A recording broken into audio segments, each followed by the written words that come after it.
Page 11, November 6th.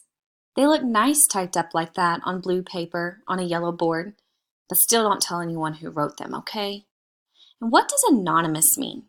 Is it good? November 9th.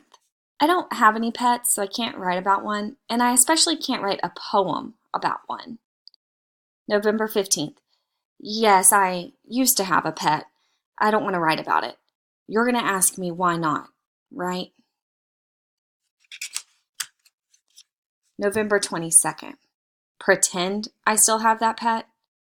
Can't I make up a pet, a different one, like a tiger or a hamster, a goldfish, turtle, snail, worm, flea?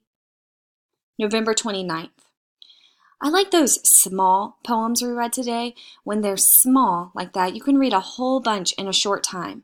And then in your head are all the pictures of all the small things from all the small poems. I like how the kitten leaped into the cat poem and how you could see the long head of the horse in the horse poem. And I especially like the dog in the dog poem because that's just how my yellow dog used to lie down with his tongue all limp and his chin between his paws, and how he'd sometimes chomp at a fly and then sleep in his loose skin, just like that poet, Miss Valerie Worth says in her small dog poem.